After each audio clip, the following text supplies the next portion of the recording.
Welcome, Dr. James Beckett, Sports Card Insights, an episode about Jeremy Lee's hobby spectrum assessment, which I just took and I really enjoyed it. Thank you, Jeremy, for your contribution. It's still in beta, and I thought I could have a little interaction with Jeremy, but it might be good for me to give a stream of consciousness and then get some feedback from Jeremy if he wants to talk about it some more. It's in beta, but it's already a useful tool. You can score between 1 and 100, but that score is mapped into one of the 7 archetypes, starting with purist for the lower numbers, and lower numbers are not bad. And then next is nostalgic, next is precisionist.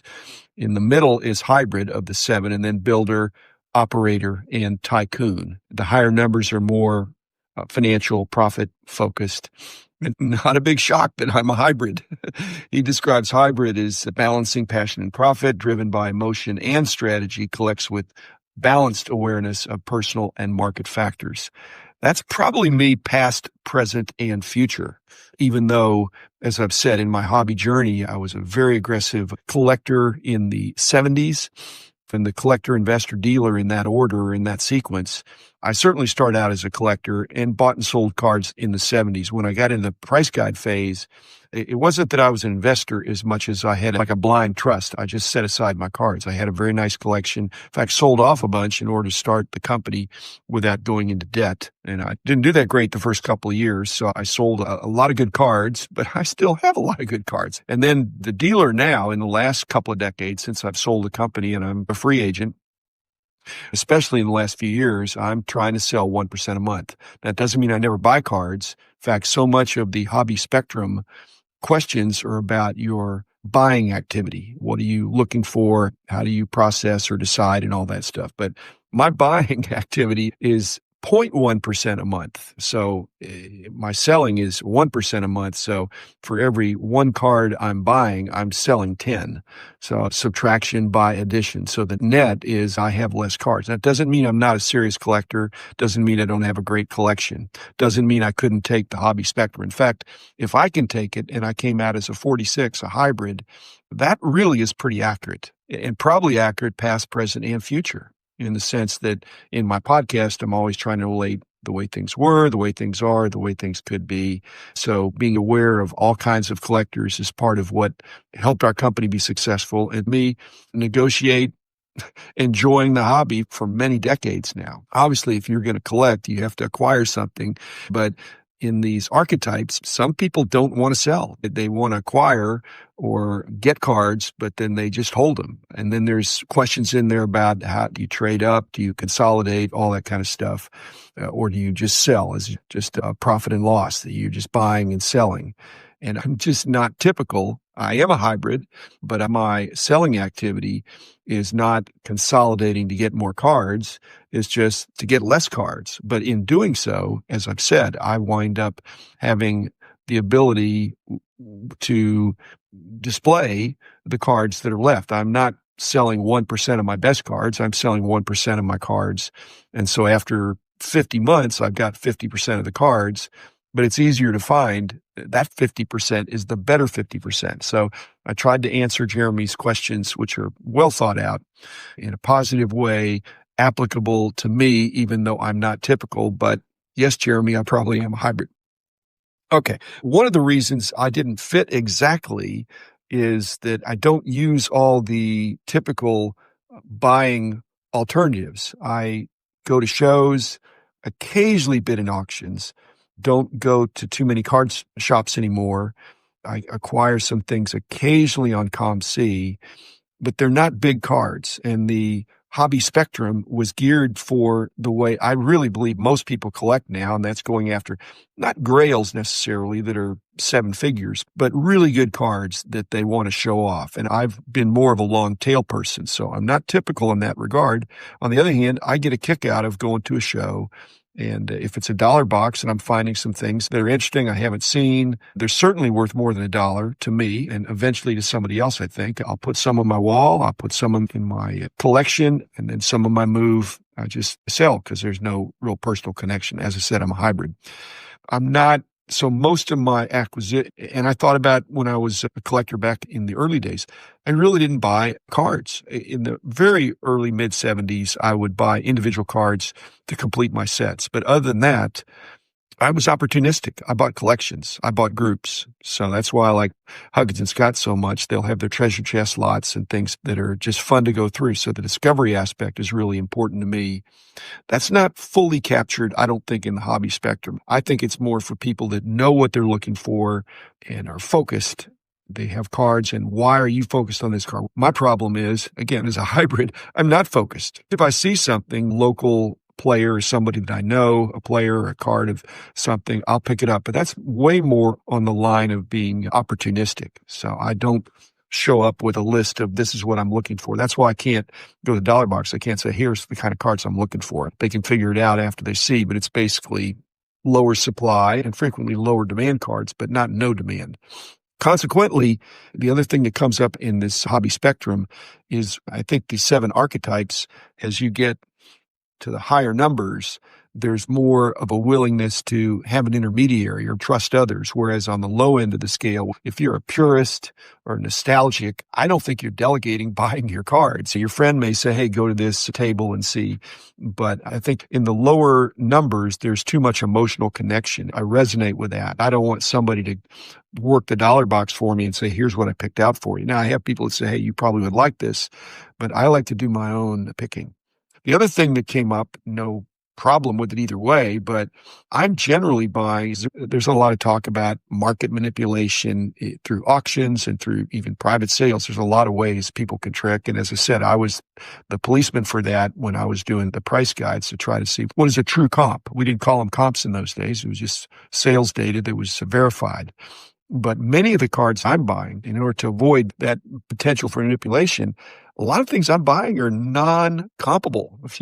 You can't comp it, or you wouldn't want to comp it. It's too low of a price, or it's too thinly traded. You can get some idea. I'm buying it in a dollar box sometimes, and I'm realizing I have to look it up because it just wouldn't be worth looking up. But most of this hobby spectrum is trading on what Jeremy had in his other book of pops and comps. That's really the audience here, people that really look at the pop reports, look at the comps.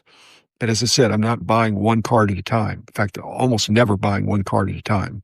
Auction or private sale, or even when I'm in a dollar box. If I went to a dollar box and I only bought one card, I can't even think of ever doing that. I'm not happy unless I buy a bunch. And again, that's more hybrid. The other thing that puts me in the middle, and I didn't see a way to indicate this, but I am focused in the sense that I do not want to buy an expensive mystery pack, a repack of some kind. I want to see what I'm getting. The exception is, yes, occasionally I'll buy a box and enjoy opening because I'm normal, because everybody likes that. But you say, what about going in the dollar box? Isn't that a mystery? No, it's a mystery, but they're not wrapped up. I can individually pick out, I want this one and not that one. Have I ever bought a whole dollar box and just said, hey, how much do you want for the whole thing? Yes, I have done that. In fact, there were many boxes, but I just thought, you know what? I don't have time to go through all this stuff, and there's some good stuff in there. I like the way this person does it. And so that would be a bigger purchase for me. But then I'm going to take it home and I'm going to say, I did great on these and not so great on these, but on balance, I did great. So again, the whole gist of the hobby spectrum, and by calling it a tycoon or an operator, they're really not that conducive to the long tail, but I did try to apply that. Like I said, I'm panning for gold, but they're tiny nuggets. And the hobby spectrum is gold bars. Thank you, sponsors: Topps, Panini, Upper Deck, Heritage Auctions, Huggins and Scott Auctions, Mike Stadium Sports Cards, Burbank Sports Cards, ComC.com, and Beckett Media, Beckett Grading, Beckett Authentication, and all their parents they have now, and all the intrigue of companies buying other companies. That's what happens in a healthy market. Brands can be acquired, and they can be reshaped, refurbished, or discontinued. I understand that. Again, looking at this, I'm a hybrid. Could I be a tycoon?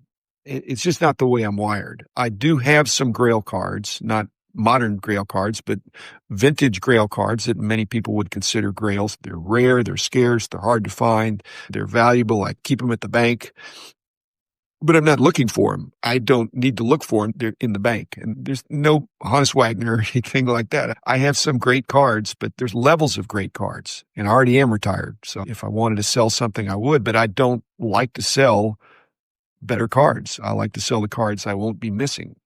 But how would I sell those eventually? Again, as a hybrid, I'm balancing passion and profit. A lot of what I'm doing in my selling of cards now, as I've told my lovely wife, I'm trying to find a new home for the cards that I no longer want.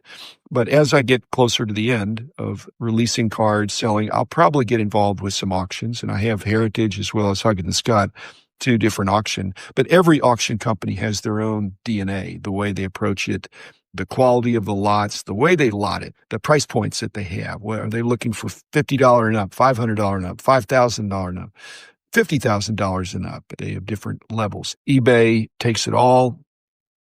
eBay's good for certain things. I do not sell single cards on eBay. I sell groups, and I don't sell expensive stuff on eBay. So as a hybrid, I would use an intermediary. I wouldn't have any problem having somebody help me sell cards. It's hard for me to sell cards, or better cards, let's say. Frankly, some of these services that are consigners can get a higher price than I could get. So I understand that. I don't do private sales. Maybe at some point in the future I will, but I'm fast to buy and slow to sell. Again, maybe that's a hybrid thing. When I've helped some of my friends sell, the first question I have to ask is, do you want to maximize the money or minimize the time? The faster you go, probably the less you will get. The slower you go, the more you will get. And so I said, is this a 1 week job where I just get you the best offer for the whole thing and make some phone calls? Or can we put some of it out with certain consigners and put it on some kind of a marketplace that has fixed price? Or do you want to auction it off and just see what it goes for? So again, I'm there to help. But I'm participatory. I'm not dispassionate. I enjoy the chase. I enjoy the action of trying to find stuff. And like I said, I had to take the assessment in a way that adjusted it back to what I'm looking for and what's important to me when I go to a show, when I observe something. Basically, I like to get good deals, but most of those good deals I really get, again, my hybrid nature is the good deal when it's somebody that like I say, a player that I know or really respect or is local that I can put up on my wall. There's lots of cards on my wall that are not that expensive, but are not frequently seen. The other thing that might be interesting is to overlay the spectrum archetypes on whether or not they would use a vault. And I think in the lower numbers, when you're talking about the purist and the nostalgic, I just can't imagine them when they're really emotionally connected to their cards to, like I said, my bank vault is not that far away. I can see them anytime I want to. It's not halfway across the country, and it's not ready for somebody to make me an offer that I would feel uncomfortable refusing. If I had cards at a vault and had to stick a price tag on them, it's possible somebody would say, hey, I want to pay that. And then I'd have that moral dilemma. Wait a minute, I don't really want to sell it right now. I am still active in the hobby. I'm just not typical. And now that I can call myself a hybrid, I'll thank Jeremy for that, because I do think that's probably a good way for me to describe myself. I think most people in the hobby spectrum have things they're looking for, watch lists and things like that. I don't have any of that. There's nothing that I'm looking for, but if I see it, again, I'm just opportunistic. And so some of the questions were difficult. So I'm not suggesting that Jeremy redesign the assessment tool, because I think it's excellent as it is, and it will be evolving, but it's not going to evolve toward me in the way I hobby. But I was very encouraged that even though I didn't fit very perfectly for sure, it came out with a result that I think is right. I'm very hands-on.